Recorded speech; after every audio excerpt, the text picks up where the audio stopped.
ਸਰੋਤਿਆਂ ਨੂੰ ਮੇਰੇ ਵੱਲੋਂ ਯਾਨੀ ਕਿ ਰਾਜੀਵ ਅਰੋੜਾ ਵੱਲੋਂ ਬਹੁਤ ਹੀ ਪਿਆਰ ਤੇ ਸਤਿਕਾਰ ਭਰੀ ਨਮਸਕਾਰ, ਸਤਿ ਸ਼੍ਰੀ ਅਕਾਲ ਔਰ ਆਦਾਬ। ਸਰੋਤਿਓ, ਆਪਾਂ ਸਾਰੇ ਇਸ ਗੱਲ ਤੋਂ ਵਾਕਿਫ ਹੈ ਕਿ ਅਸੀਂ ਆਪਣੀ ਆਜ਼ਾਦੀ ਦੀ ਯਾਨੀ ਕਿ ਭਾਰਤ ਦੀ ਆਜ਼ਾਦੀ ਦੇ 75ਵੇਂ ਵਰ੍ਹੇ ਵਿੱਚ ਦਾਖਲ ਹੋ ਚੁੱਕੇ ਹਾਂ ਔਰ ਇਸ ਸਮੇਂ ਦੇ ਵਿੱਚ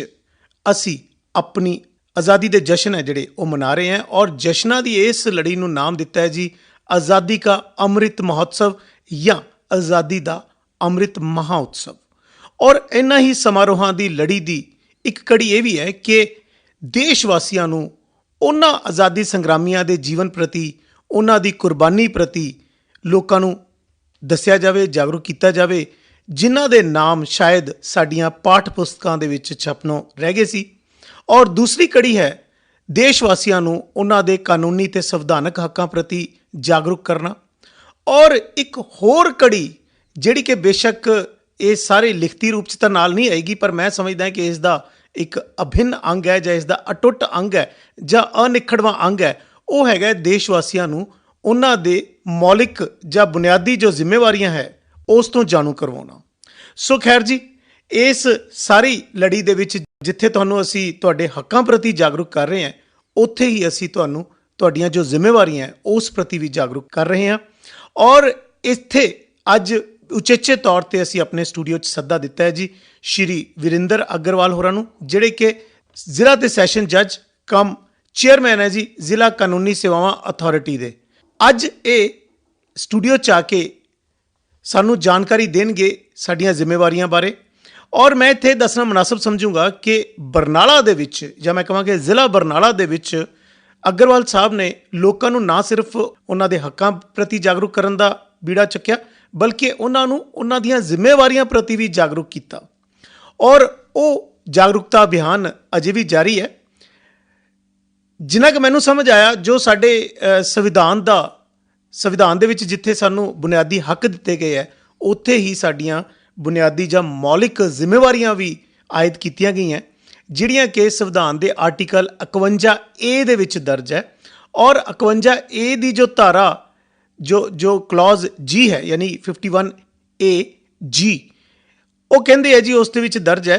ਟੂ ਪ੍ਰੋਟੈਕਟ, ਯਾਨੀ ਜਿਹੜੀਆਂ ਜ਼ਿੰਮੇਵਾਰੀਆਂ ਲੋਕਾਂ ਨੂੰ ਦਿੱਤੀਆਂ ਗਈਆਂ ਉਹਦੇ ਵਿੱਚ ਇਹ ਡਿਊਟੀ ਵੀ ਦਰਜ ਹੈ ਜਾਂ ਇਹ ਜ਼ਿੰਮੇਵਾਰੀ ਵੀ ਦਰਜ ਹੈ to protect and improve the natural environment including forests, lakes, rivers and wildlife. ਯਾਨੀ ਕਿ ਇਹਨਾਂ ਚੀਜ਼ਾਂ ਨੂੰ ਨਾ ਸਿਰਫ ਇਹਨਾਂ ਦੀ ਸੁਰੱਖਿਆ ਕਰਨੀ, ਬਲਕਿ ਇਹਨਾਂ ਦੀ ਹਾਲਤ ਦੇ ਵਿੱਚ ਵੀ ਬਿਹਤਰੀ ਲਿਆਉਣੀ। ਜੋ ਸਾਡਾ ਕੁਦਰਤੀ ਚੌਗਿਰਦਾ ਹੈ ਜਿਹਦੇ ਵਿੱਚ ਜੰਗਲ, ਝੀਲਾਂ, ਨਦੀਆਂ ਤੇ ਵਣ ਜੀਵਨ ਸ਼ਾਮਲ ਹੈ, ਔਰ ਇਹਨਾਂ ਪ੍ਰਤੀ ਹਮਦਰਦੀ ਔਰ ਜਿੰਨੇ ਵੀ ਜੀਵ ਹੈ ਉਹਨਾਂ ਪ੍ਰਤੀ ਹਮਦਰਦੀ ਰੱਖਣਾ, ਇਹ ਸਾਡੀਆਂ ਜੋ ਫੰਡਾਮੈਂਟਲ ਡਿਊਟੀਜ਼ ਹੈ ਇਹ ਸੰਵਿਧਾਨ ਦੇ ਵਿੱਚ ਦੱਸੀਆਂ ਗਈਆਂ। ਤੋ ਇੱਥੋਂ ਹੀ ਪ੍ਰੇਰਨਾ ਲੈਂਦੇ ਹੋਏ ਸ਼੍ਰੀ ਵਰਿੰਦਰ ਅਗਰਵਾਲ ਜੀ ਨੇ ਬਰਨਾਲਾ ਦੇ ਵਿੱਚ ਪਲਾਸਟਿਕ ਦਾ ਜੋ ਇਸਤੇਮਾਲ ਹੋ ਰਿਹਾ ਸੀ ਉਸ ਪ੍ਰਤੀ ਲੋਕਾਂ ਨੂੰ ਜਾਗਰੂਕ ਕਰਨਾ ਸ਼ੁਰੂ ਕੀਤਾ ਤੇ ਇਸ ਪ੍ਰਤੀ ਉਹਨਾਂ ਨੂੰ ਜਾਗਰੂਕ ਕੀਤਾ ਕਿ ਪਲਾਸਟਿਕ ਦਾ ਜਿਹੜਾ ਇਸਤੇਮਾਲ ਹੈ ਉਹ ਆਪਾਂ ਨਹੀਂ ਕਰਨਾ ਗਾ ਔਰ ਘੱਟੋ ਘੱਟ ਜ਼ਿਲ੍ਹਾ ਬਰਨਾਲਾ ਨੂੰ ਪਲਾਸਟਿਕ ਮੁਕਤ ਕਰਨਾ ਹੈ। ਸੋ ਇਸੇ ਵਿਸ਼ੇ 'ਤੇ ਅੱਜ ਗੱਲਬਾਤ ਸਾਡੇ ਸਟੂਡੀਓ 'ਚ ਮੌਜੂਦ ਮਹਿਮਾਨ ਸ਼੍ਰੀ ਵਰਿੰਦਰ ਅਗਰਵਾਲ ਜੀ ਨਾਲ ਕਰਾਂਗੇ। ਵਰਿੰਦਰ ਅਗਰਵਾਲ ਜੀ, ਆਕਾਸ਼ਵਾਣੀ FM ਬਠਿੰਡਾ ਦੇ ਸਟੂਡੀਓ 'ਚ ਆਪ ਜੀ ਨੂੰ ਜੀ ਆਇਆਂ ਨੂੰ ਆਖਦੇ ਹਾਂ ਜਨਾਬ। ਧੰਨਵਾਦ ਰਾਜੀਵ ਜੀ। ਅਗਰਵਾਲ ਸਾਹਿਬ, ਇਹ ਠੀਕ ਹੈ ਕਿ ਫੰਡਾਮੈਂਟਲ ਡਿਊਟੀ ਇਹ ਸਾਡੀ ਕੌਨਸਟੀਟਿਊਸ਼ਨ 'ਚ ਹੈਗੀ ਹੈ ਕਿ ਅਸੀਂ ਆਪਣੇ ਕੁਦਰਤੀ ਚੌਗਿਰਦੇ ਨੂੰ, ਆਪਣੇ ਵਾਤਾਵਰਨ ਨੂੰ ਪਿਆਰ ਕਰਨਾ ਹੈ, ਝੀਲਾਂ ਨੂੰ, ਨਦੀਆਂ ਨੂੰ ਬਚਾਉਣਾ ਹੈ, ਵਣ ਜੀਵਨ ਦੇ ਪ੍ਰਤੀ ਵੀ ਹਮਦਰਦੀ ਰੱਖਣੀ ਹੈ। ਅਤੇ ਚੌਗਿਰਦੇ ਦੇ ਨਾਲ ਜੁੜੀਆਂ ਬਹੁਤ ਸਾਰੀਆਂ ਗੱਲਾਂ, ਐਨਵਾਇਰਨਮੈਂਟ ਦੇ ਨਾਲ ਜੁੜੀਆਂ ਬਹੁਤ ਸਾਰੀਆਂ ਗੱਲਾਂ ਹੈ ਜਿੱਥੇ ਅਸੀਂ ਵਾਤਾਵਰਨ ਨੂੰ ਪ੍ਰਦੂਸ਼ਿਤ ਕਰ ਰਹੇ ਹਾਂ ਆਪਣੀ ਜੀਵਨ ਜਾਚ ਦੀ ਬਦੌਲਤ। ਅਤੇ ਫਿਰ ਇਹ ਪਲਾਸਟਿਕ ਮੁਕਤ ਕਰਨ ਦਾ ਜੋ ਤੁਸੀਂ ਅਹਿਦ ਲਿਆ ਜ਼ਿਲ੍ਹਾ ਬਰਨਾਲਾ ਨੂੰ, ਇਹ ਆਈਡੀਆ, ਇਹ ਵਿਚਾਰ ਤੁਹਾਡੇ ਜ਼ਿਹਨ 'ਚ ਕਿੱਦਾਂ ਆਇਆ? ਰਾਜੀਵ ਜੀ, ਮੈਂ ਪਿੱਛੇ ਇੱਕ ਰਿਪੋਰਟ ਪੜ੍ਹ ਰਿਹਾ ਸੀਗਾ ਜਿਹਦੇ ਵਿੱਚ ਮੈਂ ਦੇਖ ਕੇ ਹੈਰਾਨ ਹੋਇਆ ਕਿ ਅਸੀਂ ਸਾਰੇ ਵਰਲਡ ਦੇ ਵਿੱਚ 5 ਟ੍ਰਿਲੀਅਨ ਪਲਾਸਟਿਕ ਦੇ ਲਿਫਾਫੇ ਜਿਹੜੇ ਹੈ ਸਾਲ ਦੇ ਵਿੱਚ ਯੂਜ਼ ਕਰਦੇ ਹੈਗੇ ਆ ਜੀ। ਅਤੇ 2050 ਦੇ ਵਿੱਚ ਸਾਡੇ ਸਮੁੰਦਰਾਂ ਦੇ ਵਿੱਚ ਜਿਹੜਾ ਜਲ ਜੰਤੂ ਹੈਗੇ ਆ ਉਹਨਾਂ ਤੋਂ ਵੱਧ ਭਾਰ ਜਿਹੜਾ ਹੈਗਾ ਪਲਾਸਟਿਕ ਦਾ ਹੋਵੇਗਾ। ਤਾਂ ਇਸ ਨਾਲ ਜਿਹੜਾ ਹੈਗਾ ਸਾਰਾ ਐਨਵਾਇਰਨਮੈਂਟ ਜਿਹੜਾ ਹੈ ਡੀਗ੍ਰੇਡ ਹੋ ਰਿਹਾ ਹੈਗਾ। ਪਲਾਸਟਿਕ ਜਿਹੜਾ ਹੈ ਬਾਇਓਡੀਗ੍ਰੇਡੇਬਲ ਨਹੀਂ ਹੈ, ਇਹਨੂੰ ਗਲਣ ਦੇ ਵਿੱਚ, ਸੜਨ ਦੇ ਵਿੱਚ ਜਿਹੜਾ ਹੈ ਬਹੁਤ ਹੀ ਟਾਈਮ ਲੱਗਦਾ ਹੈ। ਅਤੇ ਇਹ ਸਾਡੇ ਲਈ ਇੱਕ ਗੰਭੀਰ ਸਮੱਸਿਆ ਉਤਪੰਨ ਕਰ ਰਿਹਾ ਹੈਗਾ। ਇਸ ਕਰਕੇ ਮੈਂ ਸੋਚਿਆ ਕਿ ਮੈਂ ਪਰਸੂਏਟ ਕਰਾਂ ਲੋਕਾਂ ਨੂੰ ਕਿ ਜਿਹੜਾ ਹੈਗਾ ਪਲਾਸਟਿਕ ਮੁਕਤ ਕੀਤਾ ਜਾਵੇ ਬਰਨਾਲਾ ਨੂੰ। ਜੀ, ਤੋ ਪਲਾਸਟਿਕ ਮੁਕਤ ਕਰਨ ਦਾ ਤੁਹਾਡੇ ਕੋਲ ਵਿਚਾਰ ਜਦੋਂ ਆਇਆ ਤਾਂ ਫਿਰ ਤੁਹਾਡੇ ਕੋਲ ਇੱਕ ਮੰਚ ਵੀ ਹੈਗਾ ਸੀ ਇਸ ਦੇ ਲਈ, ਉਹ ਸੀਗਾ ਜੀ ਜ਼ਿਲ੍ਹਾ ਕਾਨੂੰਨੀ ਸੇਵਾਵਾਂ ਅਥਾਰਟੀ ਦਾ। ਕਿਉਂਕਿ ਮੈਂ ਅਕਸਰ ਕਹਿਣਾ ਹੁੰਦਾ ਹੈ ਕਿ ਇਹ ਜੋ ਕਾਨੂੰਨੀ ਸੇਵਾਵਾਂ ਅਥਾਰਟੀ ਹੈ ਇਹ ਜੁਡੀਸ਼ਰੀ ਦਾ ਜਾਂ ਨਿਆਂਪਾਲਿਕਾ ਦਾ ਇੱਕ ਮਨੁੱਖੀ ਅਧਿਕਾਰ ਵਿੰਗ ਹੈ, ਜਿਹਦੇ ਵਿੱਚ ਨਾ ਸਿਰਫ ਲੋਕਾਂ ਨੂੰ ਜਾਗਰੂਕ ਕਰਨਾ, ਨਾ ਸਿਰਫ ਮੁਫਤ ਕਾਨੂੰਨੀ ਸੇਵਾ ਦੇਣਾ, ਨਾ ਸਿਰਫ ਉਹਨਾਂ ਦੇ ਕਾਨੂੰਨੀ ਹੱਕਾਂ ਬਾਰੇ ਜਾਗਰੂਕ ਕਰਨਾ, ਬਲਕਿ ਸਮਾਜ ਦੀ ਬਿਹਤਰੀ ਲਈ ਕੰਮ ਕਰਨ ਦਾ ਵੀ ਜੋ ਜ਼ਿੰਮਾ ਹੈ ਉਹ ਲੀਗਲ ਸਰਵਿਸਿਜ਼ ਅਥਾਰਟੀ ਵੱਲੋਂ ਉਹ ਆਪ ਜੀ ਨੂੰ ਦਿੱਤਾ ਗਿਆ ਹੈ। ਤੋ ਇਹਦੇ ਵਿੱਚ ਤੁਸੀਂ ਇਸ ਮੰਚ ਤੋਂ ਲੋਕਾਂ ਨੂੰ ਇਸ ਗੱਲ ਲਈ ਪ੍ਰੇਰਿਆ ਕਿ ਉਹ ਪਲਾਸਟਿਕ ਦਾ ਇਸਤੇਮਾਲ ਨਾ ਕਰਨ, ਤੇ ਫਿਰ ਇਹ ਮੁਹਿੰਮ ਨੂੰ ਜਦੋਂ ਤੁਸੀਂ ਅਮਲੀ ਰੂਪ ਦੇਣ ਲੱਗੇ ਜੱਜ ਸਾਹਿਬ, ਤਾਂ ਫਿਰ ਸ਼ੁਰੂਆਤ ਕਿੱਥੋਂ ਕੀਤੀ ਤੁਸੀਂ? ਇਸ ਦੀ ਸ਼ੁਰੂਆਤ ਜਿਹੜੀ ਹੈ 2 ਅਕਤੂਬਰ ਨੂੰ ਜਿਹੜਾ ਹੈ ਅਸੀਂ ਜ਼ਿਲ੍ਹਾ ਕੋਰਟ ਕੰਪਲੈਕਸ ਤੋਂ ਸ਼ੁਰੂ ਕੀਤਾ ਸੀਗਾ, ਅਤੇ ਵੱਖ-ਵੱਖ ਬਾਜ਼ਾਰਾਂ ਦੇ ਵਿੱਚ ਜਾ ਕੇ ਦੁਕਾਨਦਾਰਾਂ ਨਾਲ ਸੰਪਰਕ ਕੀਤਾ, ਉਹਨਾਂ ਨੂੰ ਪਰਸੂਏਟ ਕੀਤਾ ਕਿ ਬਈ ਤੁਸੀਂ ਜਿਹੜਾ ਹੈਗਾ ਲੋਕਾਂ ਨੂੰ, ਆਪਣੇ ਗਾਹਕਾਂ ਨੂੰ ਇਹ ਕਹੋ ਕਿ ਜਿਹੜਾ ਹੈ ਕੱਪੜੇ ਦੇ ਥੈਲੇ ਲੈ ਕੇ ਆਉਣ, ਪਲਾਸਟਿਕ ਦੇ ਲਿਫਾਫੇ ਨਾ ਯੂਜ਼ ਕਰਨ। ਅਗਰ ਕੋਈ ਪਲਾਸਟਿਕ ਦਾ ਜੋ ਕੱਪੜੇ ਦਾ ਲਿਫਾਫਾ ਲੈ ਆਉਂਦਾ, ਥੈਲਾ ਲੈ ਆਉਂਦਾ ਹੈਗਾ, ਤਾਂ ਉਹਨੂੰ 2-4 ਰੁਪਏ ਦੀ ਛੋਟ ਦੇ ਦਿਓ, ਜਿਹਦੇ ਨਾਲ ਕੀ ਹੈ ਕਿ ਇਹ ਪ੍ਰੋਤਸਾਹਨ ਮਿਲੇਗਾ ਲੋਕਾਂ ਨੂੰ ਕਿ ਉਹ ਜਿਹੜਾ ਕੱਪੜੇ ਦੇ ਥੈਲੇ ਲੈ ਆਉਣ। ਉਸ ਤੋਂ ਬਾਅਦ ਦਿਮਾਗ ਦੇ ਵਿੱਚ ਇਹ ਆਇਆ ਕਿ ਅਸੀਂ ਇਹ ਤਾਂ ਕਹੀ ਜਾਂਦੇ ਹੈਗੇ ਹਾਂ ਦੁਕਾਨਦਾਰਾਂ ਨੂੰ ਕਿ ਭਾਈ ਜਿਹੜਾ ਹੈਗਾ ਤੁਸੀਂ ਆਲਟਰਨੇਟਿਵ ਯੂਜ਼ ਕਰੋ, ਕੱਪੜੇ ਦੇ ਥੈਲੇ ਯੂਜ਼ ਕਰੋ ਜਾਂ ਕਾਗਜ਼ ਦੇ ਲਿਫਾਫੇ ਯੂਜ਼ ਕਰੋ, ਪਰ ਉਹਨਾਂ ਕੋਲ ਆਲਟਰਨੇਟਿਵ ਹੈ ਕਿੱਥੇ? ਤਾਂ ਉਸ ਤੋਂ ਬਾਅਦ ਇਹ ਵਿਚਾਰ ਆਇਆ ਕਿ ਕਿਉਂ ਨਾ ਅਸੀਂ ਜਿਹੜੀ ਆਪਣੇ ਨਿਊਜ਼ਪੇਪਰਸ ਆਉਂਦੇ ਹੈਗੇ ਸਾਰੇ ਘਰ, ਉਹਨਾਂ ਨੂੰ ਇਕੱਠੇ ਕਰਕੇ ਅਤੇ ਕਾਗਜ਼ ਦੇ ਲਿਫਾਫੇ ਬਣਵਾ ਕੇ ਜਿਹੜਾ ਹੈ ਉਹ ਬਾਜ਼ਾਰ ਦੇ ਵਿੱਚ ਡਿਸਟਰੀਬਿਊਟ ਕਰਨਾ ਸ਼ੁਰੂ ਕਰੀਏ। ਤਾਂ ਅਸੀਂ ਸਾਰੇ ਜੁਡੀਸ਼ੀਅਲ ਆਫਿਸਰਸ ਨੇ ਪ੍ਰਣ ਲਿਆ ਕਿ ਆਪਣੇ ਸਾਰੇ ਅਖਬਾਰਾਂ ਦੀ ਰੱਦੀ ਜਿਹੜੀ ਹੈਗੀ ਹੈ ਉਹ ਜੇਲ੍ਹ ਦੇ ਵਿੱਚ ਭੇਜ ਦੇਵਾਂਗੇ, ਅਤੇ ਉੱਥੇ ਜਿਹੜਾ ਹੈਗਾ ਕਾਗਜ਼ ਦੇ ਲਿਫਾਫੇ ਬਣਵਾ ਕੇ ਜਿਹੜਾ ਹੈ ਬਾਜ਼ਾਰ ਦੇ ਵਿੱਚ ਫ੍ਰੀ ਡਿਸਟਰੀਬਿਊਟ ਕਰਾਂਗੇ। ਮਤਲਬ ਕੈਦੀ ਜਿਹੜੇ ਆ ਉਹ ਲਿਫਾਫੇ ਬਣਾਉਣਗੇ ਉੱਥੇ? ਜੀ, ਉਹਨਾਂ ਨੂੰ ਬਾਕਾਇਦਾ ਉਹਨਾਂ ਦਾ ਟ੍ਰੇਨਿੰਗ ਪ੍ਰੋਗਰਾਮ ਸ਼ੁਰੂ ਹੋ ਗਿਆ ਹੈਗਾ, ਅਤੇ ਅਸੀਂ ਵੀਰਵਾਰ ਤੋਂ ਇਹ ਪ੍ਰੋਗਰਾਮ ਫਾਰਮਲੀ ਲਾਂਚ ਕਰ ਰਹੇ ਹੈਗੇ ਹਾਂ। ਜੀ ਜੀ, ਸੋ ਬਹੁਤ ਵਧੀਆ ਉਪਰਾਲਾ। ਕਿਉਂਕਿ ਜਿੱਥੋਂ ਤੱਕ ਰੈਲੀਆਂ ਦੀ ਗੱਲ ਹੈ ਜਾਂ ਜਾਗਰੂਕਤਾ ਦੇ ਉਸ ਕਿਸਮ ਦੇ ਬਾਜ਼ਾਰਾਂ ਦੇ ਵਿੱਚ ਲੋਕਾਂ ਦੇ ਨਿਕਲਣ ਦੀ ਗੱਲ ਹੈ, ਇਸ ਤਰ੍ਹਾਂ ਇਸ ਤੋਂ ਪਹਿਲਾਂ ਵੀ ਜ਼ਿਲ੍ਹਾ ਪ੍ਰਸ਼ਾਸਨ ਹੈ ਜਿਹੜੇ ਵੱਖ-ਵੱਖ ਥਾਵਾਂ 'ਤੇ ਕਰ ਰਹੇ ਸੀ, ਔਰ ਬਹੁਤ ਸਾਰੀਆਂ ਸਮਾਜ ਸੇਵੀ ਜੋ ਸੰਗਠਨ ਹੈ ਉਹ ਵੀ ਇਹ ਸਭ ਕੁਛ ਕਰ ਰਹੇ ਸੀ, ਪਰ ਉਸ ਨੂੰ ਅਮਲੀ ਰੂਪ ਦੇਣ ਦੇ ਵਿੱਚ ਮੇਰਾ ਖਿਆਲ ਹੈ ਕਿ ਬਹੁਤੀ ਕੋਸ਼ਿਸ਼ ਨਹੀਂ ਹੁੰਦੀ ਸੀ। ਅੱਜ ਜਿਵੇਂ ਕੋਈ ਰੈਲੀ ਕੱਢੀ ਗਈ ਸਕੂਲੀ ਬੱਚਿਆਂ ਵੱਲੋਂ ਜਾਂ ਕੁਝ ਸਮਾਜ ਸੇਵੀ ਸੰਸਥਾਵਾਂ ਵੱਲੋਂ ਕਿ ਵਾਤਾਵਰਨ ਲਈ ਆਪਾਂ ਇਹ ਕੁਛ ਕਰਨਾ ਹੈ, ਪਰ ਉਸ ਰੈਲੀ ਤੋਂ ਬਾਅਦ ਫਿਰ ਸਭ ਕੁਛ ਉਵੇਂ ਜਿਹਨੂੰ ਕਹਿੰਦੇ ਨਾ ਆਮ ਵਰਗਾ ਹੋ ਜਾਂਦਾ ਸੀ। ਪਰ ਤੁਸੀਂ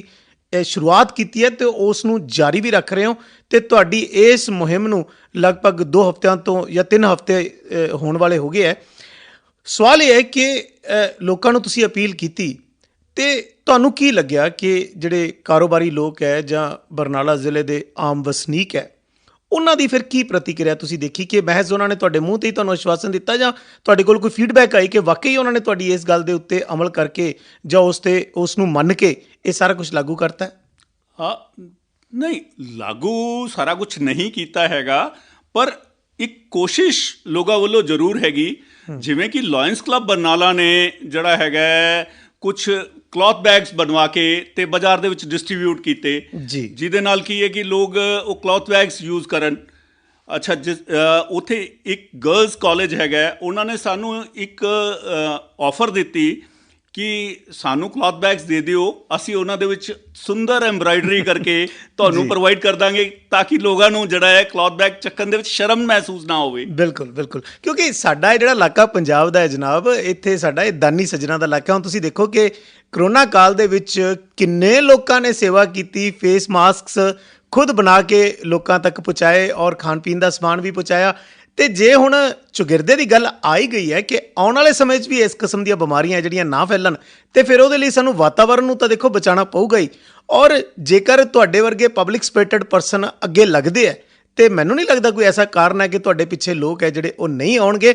ਅੱਛਾ, ਇਹ ਸਾਰਾ ਕੁਝ ਤੁਸੀਂ ਕੀਤਾ ਔਰ ਜੁਡੀਸ਼ੀਅਲ ਆਫੀਸਰਸ ਨੇ ਤਾਂ ਕੁਦਰਤੀ ਤੌਰ ਤੇ ਤੁਹਾਡਾ ਸਾਥ ਦੇਣਾ ਹੀ ਸੀ, ਪਰ ਇਹ ਸਾਰੇ ਦੇ ਵਿੱਚ ਬਾਰ ਦੀ ਜਾਂ ਸਾਡੇ ਜਿਹੜੇ ਵਕੀਲ ਸਾਹਿਬਾਨ ਹੈ ਉਹਨਾਂ ਦੀ ਕੀ ਭੂਮਿਕਾ ਰਹੀ ਜਾਂ ਉਹਨਾਂ ਦਾ ਕੀ ਪ੍ਰਤੀਕਰਮ ਰਿਹਾ? ਹਾਂ, ਉਹਨਾਂ ਦਾ ਵੀ ਭਰਵਾਂ ਹੁੰਗਾਰਾ ਮਿਲਿਆ ਹੈਗਾ ਜੀ। ਸਾਰੇ ਜਿਹੜੇ ਪੈਨਲ ਐਡਵੋਕੇਟ ਸੀਗੇ ਉਹ ਸਾਡੇ ਨਾਲ ਸੱਤੋਂ ਦਿਨ ਜਿਹੜਾ ਹੈਗਾ ਵੱਖ-ਵੱਖ ਰੈਲੀਆਂ ਦੇ ਵਿੱਚ ਸ਼ਾਮਲ ਹੋਏ, ਅਤੇ ਬਾਕੀ ਜਿਹੜੇ ਐਡਵੋਕੇਟਸ ਹੈ ਉਹ ਵੀ ਇਸ ਚੀਜ਼ ਨੂੰ ਫੋਲੋ ਕਰਨ ਲਈ ਤਿਆਰ ਹੋ ਗਏ ਹਨ। ਅਤੇ ਉਮੀਦ ਹੈ ਕਿ ਪਲਾਸਟਿਕ ਦਾ ਯੂਜ਼ ਜਿਹੜਾ ਹੈਗਾ ਬਰਨਾਲਾ ਦੇ ਵਿੱਚ ਘਟੇਗਾ ਜੀ। ਕਿਉਂਕਿ ਨਾ ਜਿਹੜੇ ਪਲਾਸਟਿਕ ਦੇ ਬੈਗਸ ਹੁੰਦੇ ਆ ਨਾ, ਉਹਨਾਂ ਨੂੰ ਅਸੀਂ ਕਹਿੰਦੇ ਹੁੰਦੇ ਕੈਰੀ ਬੈਗਸ, ਉਹਨਾਂ ਨੂੰ ਚੱਕਣਾ ਵੀ ਥੋੜ੍ਹਾ ਜਿਹਾ ਸੌਖਾ ਹੈ, ਤਾਂ ਛੇਤੀ ਕਿਤੇ ਫੜਦੇ ਵੀ ਨਹੀਂ। ਅਤੇ ਕਾਗਜ਼ ਦੇ ਜਿਹੜੇ ਲਿਫਾਫੇ ਹੈ ਉਹਨਾਂ ਨੂੰ ਚੱਕਣਾ ਵੀ ਥੋੜ੍ਹਾ ਜਿਹਾ ਗੋਦੀ 'ਚ ਪੈਂਦਾ ਹੈ, ਕਿਉਂਕਿ ਉੱਤੋਂ ਤਾਂ ਫੜਨ ਨੂੰ ਕੋਈ ਥਾਂ ਨਹੀਂ ਹੁੰਦੀ ਗੀ, ਅਤੇ ਵੈਸੇ ਵੀ ਫਟਣ ਦਾ ਵੀ ਖਤਰਾ ਰਹਿੰਦਾ। ਪਰ ਜਿਹੜੇ ਇਹ ਕੱਪੜੇ ਦੇ ਜਿਹੜੇ ਝੋਲੇ ਹੈਗੇ ਆ ਜਾਂ ਕੱਪੜੇ ਦੇ ਜਿਹੜੇ ਬੈਗਸ ਹੈ, ਕਲੌਥ ਬੈਗਸ ਹੈ, ਯਕੀਨੀ ਤੌਰ ਤੇ ਉਹ ਹਿੱਟ ਹੋਣ ਵਾਲੇ ਹੈ। ਥੋੜ੍ਹੀ ਜਿਹੀ ਜਿਹਨੂੰ ਕਹਿੰਦੇ ਨੇ ਇੱਕ ਫੈਸ਼ਨ ਦਾ ਜਾਂ ਟਰੈਂਡ ਦਾ ਇੱਕ ਹਿੱਸਾ ਬਣ ਜਾਂਦਾ, ਅਤੇ ਫਿਰ ਬੀਬੀਆਂ ਹੀ ਕਿਉਂਕਿ ਜ਼ਿਆਦਾ ਸ਼ਾਪਿੰਗ ਕਰਦੀਆਂ ਅਤੇ ਫਿਰ ਜੇ ਬੀਬੀਆਂ ਵੱਲੋਂ ਕਿਤੇ ਸ਼ੁਰੂਆਤ ਹੋ ਗਈ ਅਤੇ ਫਿਰ ਮੈਂ ਸਮਝਦਾ ਵੀ ਬੰਦਿਆਂ ਨੂੰ ਵੀ ਕਬਾਲੀ ਇਸ 'ਤੇ ਕੋਈ ਆਪੱਤੀ ਨਹੀਂ ਹੋਣੀ ਜਾਂ ਉਹਨਾਂ ਨੂੰ ਕੋਈ ਇਤਰਾਜ਼ ਜਾਂ ਕੋਈ ਸ਼ਰਮ ਨਹੀਂ ਆਉਣੀ ਗੀ। ਮੇਰਾ ਤੁਹਾਨੂੰ ਜੱਜ ਸਾਹਿਬ ਸੁਝਾਅ ਇਹ ਹੈ ਕਿ ਕਿਸੇ ਵੇਲੇ ਨਾ ਕੋਈ ਬੀਬੀਆਂ ਦਾ ਤੁਸੀਂ ਉੱਥੇ ਇਕੱਠ ਕਰੋ ਅਤੇ ਉਹਨਾਂ ਨੂੰ ਇਹ ਕਨਵਿੰਸ ਕਰਾਓ ਕਿ ਇਸ ਨੂੰ ਇੱਕ ਫੈਸ਼ਨ ਸਟੇਟਮੈਂਟ ਦੀ ਤਰ੍ਹਾਂ ਪ੍ਰਮੋਟ ਕਰਨ, ਔਰ ਜੇ ਸੰਭਵ ਹੈ ਤਾਂ ਕਿਸੇ NGO ਨੂੰ ਨਾਲ ਲੈ ਕੇ ਬੇਸ਼ੱਕ ਕੋਈ ਜਿਹਨੂੰ ਕਹਿੰਦੇ ਨਾ ਕੈਟ ਵਾਕ ਟਾਈਪ ਜਾਂ ਰੈਂਪ ਸ਼ੋ ਵੀ ਇਹੋ ਜਿਹਾ ਕਰ ਦਿਓ ਜਿਹਦੇ 'ਚ ਵੱਖ-ਵੱਖ ਕਿਸਮ ਦੇ ਝੋਲੇ ਹੋਣ, ਜਿਹਦੇ ਵਿੱਚੋਂ ਅਸੀਂ ਰੋਜ਼ਾਨਾ ਜ਼ਿੰਦਗੀ ਦਾ ਸਾਮਾਨ ਹੈ, ਚਾਹੇ ਸਬਜ਼ੀ ਹੈ, ਚਾਹੇ ਗਰੋਸਰੀ ਹੈ, ਉਹ ਲੈ ਕੇ ਆਉਣੀ ਹੈ। ਰਾਜੀਵ ਜੀ, ਬਹੁਤ ਹੀ ਵਧੀਆ ਜਿਹੜਾ ਹੈ ਸੁਝਾਅ ਹੈਗਾ ਤੁਹਾਡਾ, ਅਤੇ ਮੈਂ ਕੋਸ਼ਿਸ਼ ਕਰਾਂਗਾ ਕਿ ਇਹਨੂੰ ਜਿਹੜਾ ਹੈ ਇੰਪਲੀਮੈਂਟ ਕਰਾਂ, ਕਿਉਂਕਿ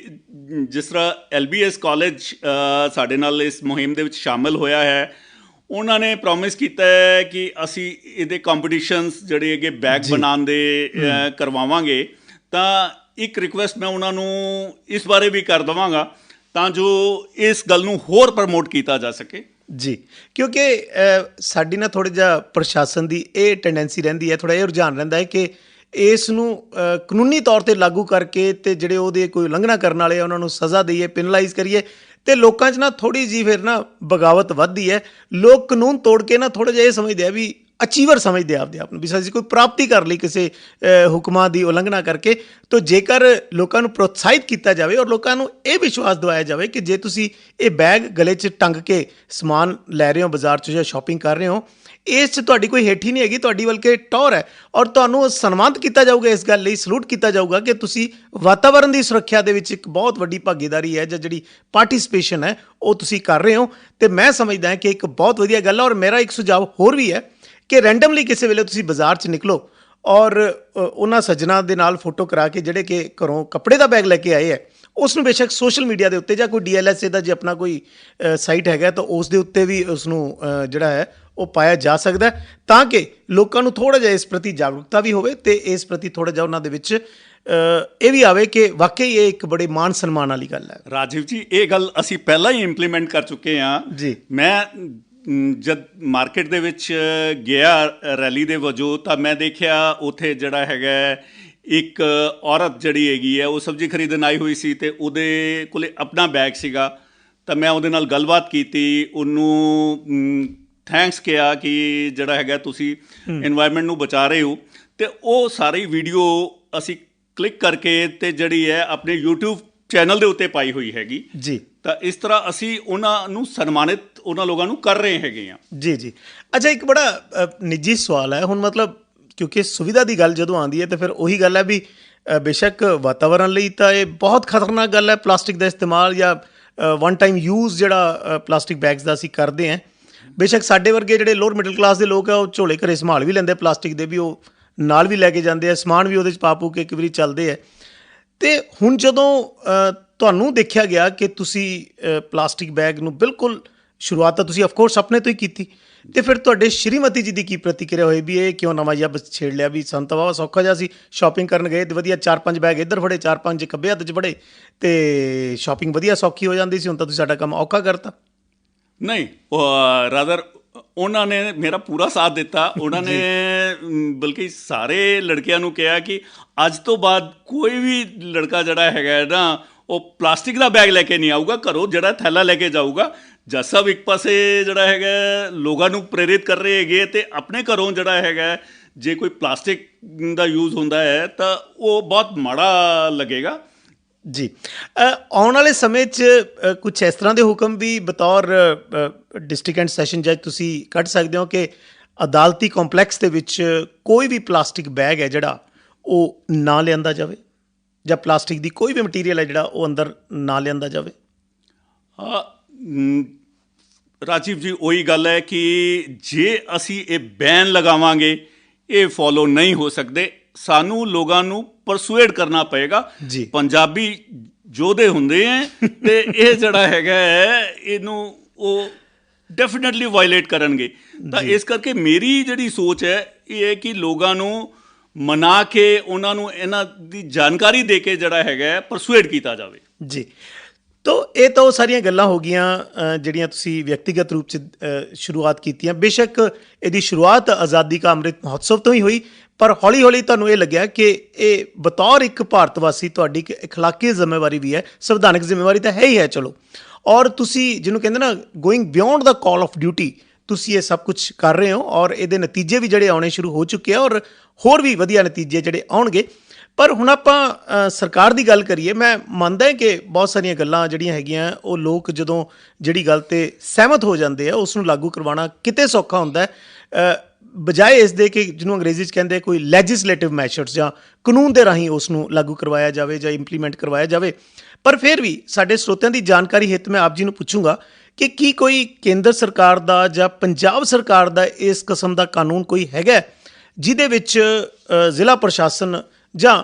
ਸਰਕਾਰ ਦੇ ਕਿਸੇ ਹੋਰ ਏਜੰਸੀ ਵੱਲੋਂ ਪਲਾਸਟਿਕ ਬੈਗਸ ਦਾ ਇਸਤੇਮਾਲ ਜਾਂ ਡਿਸਪੋਜ਼ੇਬਲ, ਜਿਹਨੂੰ ਅਸੀਂ ਕਹਿ ਦਿੰਦੇ ਹਾਂ ਕਿ ਡਿਸਪੋਜ਼ੇਬਲ ਪਲੇਟਸ ਹੋ ਗਈਆਂ, ਡਿਸਪੋਜ਼ੇਬਲ ਬੋਟਲਸ ਹੋ ਗਈਆਂ,